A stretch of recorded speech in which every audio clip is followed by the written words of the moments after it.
morning, everybody. Before starting my presentation, I'd like to thank ADPI, and ADI for the wonderful opportunity to share my thoughts on this important subject in practitioners. I expect to learn from you in question and answer session that what I'm going to offer you. And again, it's good to have Dr.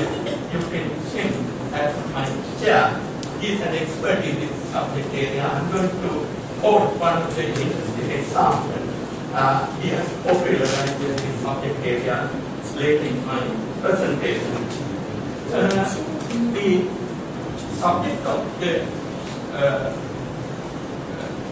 seminar workshop is global value chain from broader perspective. Actually, global value chain encompasses distribution of vertical sequence of production or services across countries, starting from designing of a product, producing the product, distribution, after sales, and the wide range of activities. But it doesn't work. No, can you just step a little closer to it? Yeah. I'll use both. Yeah. Now, but in my presentation, I'm going to focus only one of the things here, which is the production.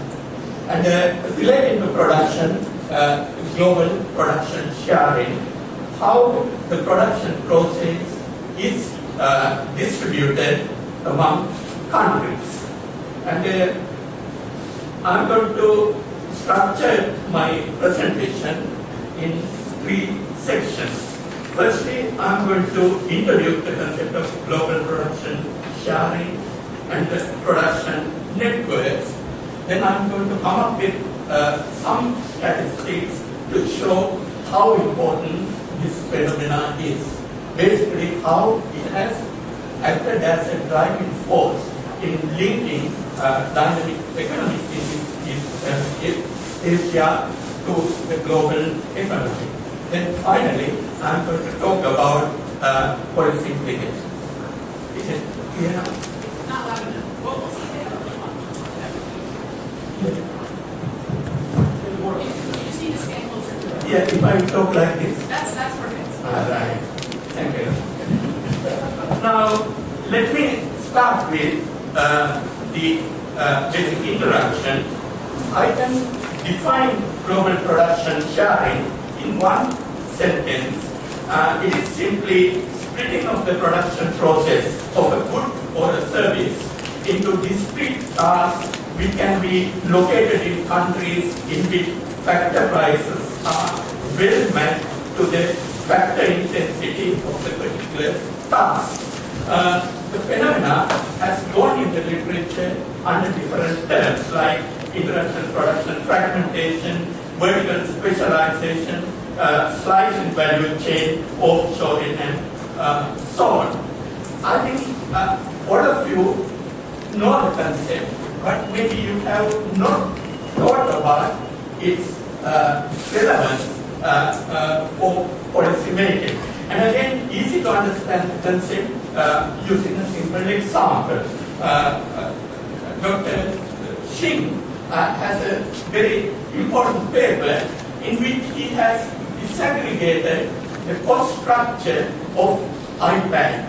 Right? The entire iPad and iPhone production happens in China. Foxconn, employing 1.2 million workers, produce the entire iPad and iPhone production. And in trade statistics, entire production is recorded as export from China. But it is not a product made in China. It is a product assembled in China. According to this disaggregation, China's addition to iPad is only about 4% of the value. High-tech components like flat screen, microprocessor, they come from other countries. Right? That is the phenomenon of global production sharing. Then trade-based based on global production sharing, I use the term network trade or fragmented trade. Now, network trade includes both part and component crossing borders in order to get embedded in production as well as final assembly. Say again, if you use iPad example, components come from other countries, final assembly using Chinese labor take place in China. Now, global production sharing, why is it important? It is important simply because it opens up opportunities for countries to specialize in different slices or fragments or tasks of the production process. In my fieldwork in Sri Lanka, I found this Spain company employing about 200 workers run by a Sri Lankan. Sri Lanka cannot produce cars, right? We don't have competitive advantage in car production. But this company is producing wire harness for the airbag of Toyota Motor Company. Sri Lanka has joined the value chain of motor production through that simple task in the production process. Now, this phenomena has made the conventional approach to trade flow analysis more and more irrelevant in analyzing trade patterns. In elementary international economics, you learn the famous example of Portugal exporting wine to UK and UK exporting clothes to Portugal. That example is no longer valid because of this phenomenon. Countries can join the production process at different slices of that process. And Pascal Lamy, from the former Director General of WTO, has this nice statement. This phenomena, meaning global production sharing, calls for a change in the analytical and statistical tools we use to measure and understand the real world. And WTO has started a new research project called Made in the World in order to understand this phenomenon.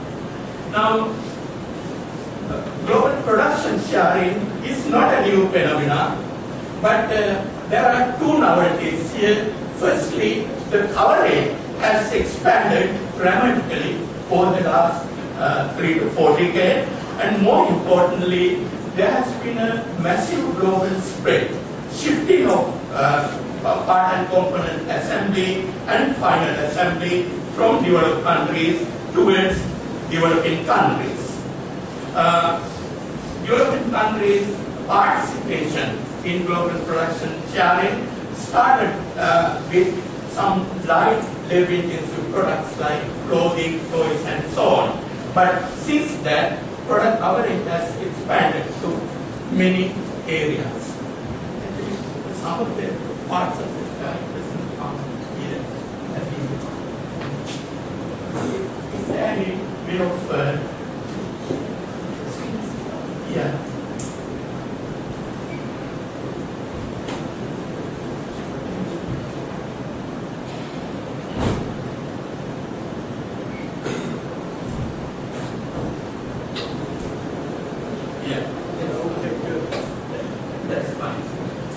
You can see the list of products here. It covers many products starting from footwear, ranging down to light emitting deodors. Now, there has been 3 phases through which the fragmentation process has expanded. At the earliest stage, in the 60s, companies located in US and other developed countries simply shifted components to developing countries to do simple assembly, and these components were exported back to their countries of origin to be incorporated in final goods. Then For instance, National Semiconductor in 1965 set up a plant in Singapore to do this thing. Then at the second stage, there has been a development of production network related to components. Say Intel has 7 production plants in the region, and different production plants undertake different tasks within component assembly. Right? Then final stage was shifting entire production bases from developed countries to developing countries. Again, iPad and iPod, for example, illustrate the point. Therefore, there are 2 important points here. Fragmentation trade or network trade encompasses both part and component and final assembly. Now, multinational enterprises or foreign direct investment generally are the key players in global production sharing. This point is very important simply because if you want to get into production network, your foreign direct investment policy has to be conducive for multinational enterprises to come and set up production bases.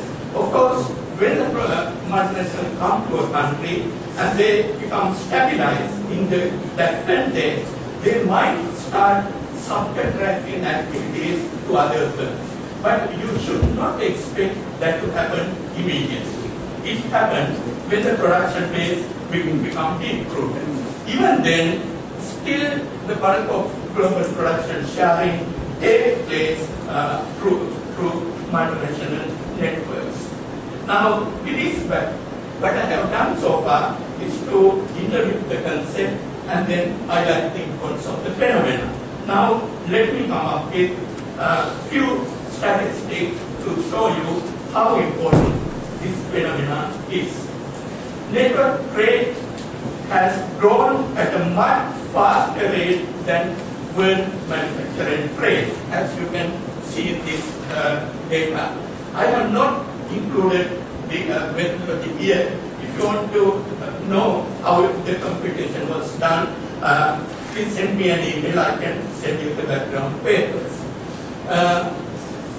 Say here, total network trade encompassing part and component and final assembly. Now, out of total world manufacturing trade, almost 52% take place within production networks. Then part and component account for about 1/3, and then final assembly also account for about 27%. And then there has been a palpable shift of global production sharing from mature industrial economies and towards developing countries. Again, these are the developing countries' share in network trade. Almost 40% of network trade is accounted for developing countries now, compared to 22% about 2 decades ago. And then network trade has grown at a much faster rate in East Asia compared to other regions. Out of total network trade in developing countries, almost 80 to 90% is basically Asia-based trade. You can see the figures later. Now, these data relating to individual countries and regions in network trade. Out of total network trade, almost 36% is accounted for by developing East Asian countries. South Asia, notwithstanding Indian reforms recently, is not still a big player. We can discuss why. The investment environment in India is not still conducive for attracting multinational enterprises for this type of activities. East Asia, South Asia's share in world network trade, which is basically dominated by India, is still only 0.3. Even medium-sized East Asian countries account for much higher share. This table indicates the importance of network trade for trade expansion in countries in Europe and Asia. Say, in a country like Malaysia or Philippines, network trade accounts for more than 2/3 of the entire manufacturing trade. Indonesia, again, is not a big player simply because there were a lot of policy slippages in Indonesia relating to liberalization of trade and investment policy regime. Again, in South Asia, out of total manufacturing trade, only 12% take place within production network. That explains why South Asia has been a laggard within world manufacturing trade, because this has been the most dynamic segment in manufacturing production. Now, what explains East Asia's prominent role in network trade, given the time constraints? 3 minutes. Yeah, that's fair. Now, here I have listed why East Asia has become a prominent player, and the basic points here are trade and investment policy reforms, again, favorable investment climate, and then particularly the ability of these countries to provide services link. That means links the process involved in linking different segments of the production process within global production network. The cost involved in doing that is a key determinant of the country's success in joining production networks. Services link costs ranges from infrastructure, customs facilities, foreign investment approval procedure, and so on. If you look at individual country data, East Asian countries generally have been doing very well. Even Cambodia has a better record in doing these things compared to many countries in Africa or in South Asia. And you can read this one. Now, related to policy implications, there was a typographical error here. The third point has to be domestic. I'm going to discuss only the first point. You can go through other points and ask questions during this session. How global production sharing open up opportunities for export-led industrialization. Now, global production sharing, as I mentioned before, open up new opportunities for countries to participate in a finer international division of labor. Now, this process defeats the old arguments against export-led growth. The old argument, which is called fallacy of compulsion argument, says that if everybody tries to be exported, then everybody is going to lose because you are going to compete for the same product. But here the important point is that new products are emerging all the time. At the same time, there are opportunities for countries to specialize within a given product. Remember the early example about the biomass producing companies in Sri Lanka.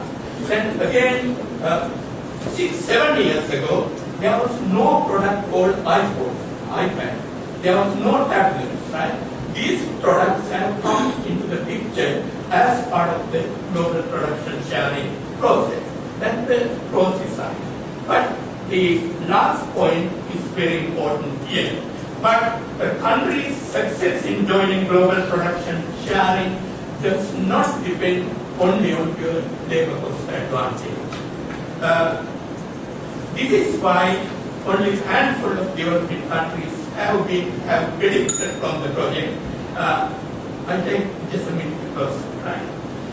To complement labor cost advantage, countries need to focus firstly on raising productivity relative to labor cost. Second and most important point is that countries need to lower services linked cost. Cost of services such as transport, communication, and so on.